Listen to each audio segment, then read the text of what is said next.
Hi friends, இன்னைக்கு நம்ம பார்க்க போறது தக்காளி தொக்கு தாங்க. இது சப்பாத்தி, தோசை, இட்லி, ரைஸ்ல எல்லாம் போட்டு சாப்பிட்டா சான்ஸே இல்லைங்க. அவ்வளோ சூப்பரா இருக்குங்க.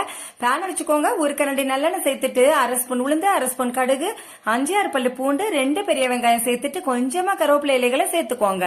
10 தக்காளியை கட் பண்ணி வச்சிருக்கேங்க, அதுவும் சேர்த்துட்டு 1 ஸ்பூன் உப்பு சேர்த்துக்கலாங்க. இப்ப தக்காளி எல்லாம் நல்லா சாஃப்ட் ஆகணும் இல்லையா, நல்லா கலந்து கொடுங்க. இப்ப இன்னொரு 10 நிமிஷம் மூடி போட்டு வைங்களேன்.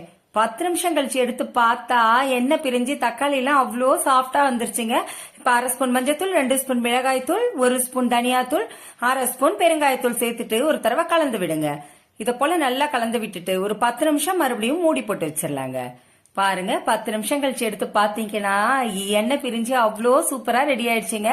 இப்ப இந்த நேரத்துல டேஸ்ட் பண்ணி பார்த்துட்டு இன்னும் கொஞ்சம் உப்பு சேர்த்துக்கலாம். 1/2 ஸ்பூன் உப்பு சேர்த்துக்கோங்க. இப்ப ஒரு கைப்பிடி கொத்தமல்லி இலைகளை தூவி விடுங்க. அவ்வளவுதாங்க, ஒரு பவுல்ல மாத்திக்கலாங்க.